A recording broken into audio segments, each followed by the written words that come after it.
All right, so we're continuing on this same data set, the shopping online data set, and we want to get a couple more descriptions of the single quantitative variable, either age or percent. And one of those graphical descriptions is a stem and leaf display. We've seen this. This does not give as good of stem and leaf displays as I would like. It doesn't give you as many options as I'd like. Plus, I would say a stem and leaf display for me is mainly about a way to lay out data if you're trying to sort it out by hand. With that being said, if we click on stem and leaf display, let's do a stem and leaf of the ages of the respondents. We'll talk about outlier trimming. We'll switch to none. We don't want any of the outliers trimmed off. And create a graph. And so you see here's this stem and leaf display. You notice that there's, on this particular one, there's 2 1s, 2 2s, 2 3s, 2 4s, and 2 5s in the stem, and then there's a 6. And so what they decided to do was, rather than having 11 through 19 be a bar on this stem plot, they wanted to break up the bars to make them shorter and a little more informative. So 10 through 14 is a bar, that's the first one. 15 through 19 is another bar, that's the second one. The first 2 is 20 to 24.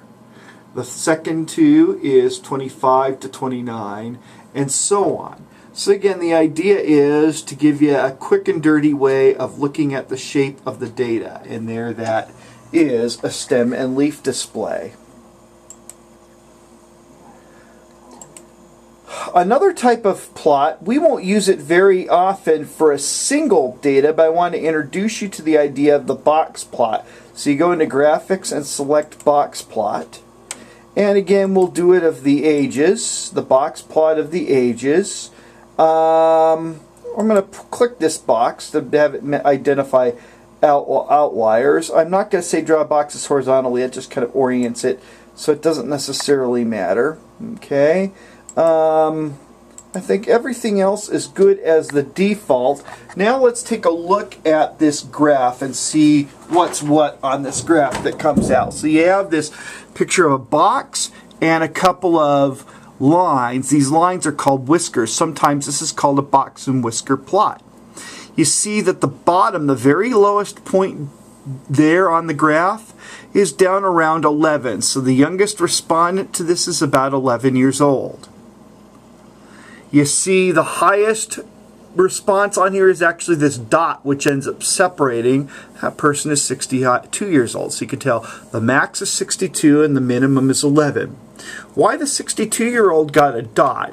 We've talked about outliers before. There is a criterion called the 1.5 IQR criterion. We may talk about it more later or not, but that is a criterion by which it says this point is so far from the rest of the points that it gets to be its own, it gets to be called an outlier.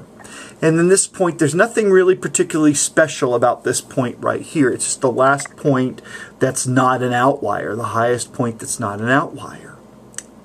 This line through the middle of the box is the median of the data. So the median of this group of data, the median age is somewhere around 32, 33 years old. The lower end of the box is the first quartile.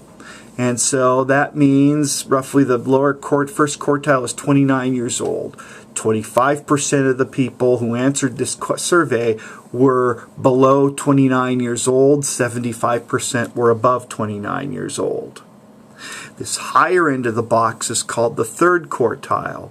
And this is where 75% of the data below, 25% are above. In other words, it's the 75th percentile. And so we see 75% of the people who answered the survey are 42 years old or so or below. And 25% of the people who answered the survey are above 42 years old. So that's a quick introduction to the idea of a box plot. Again, we won't see it so much by itself. We'll have it for comparing two groups, and we'll talk about that in the next movie.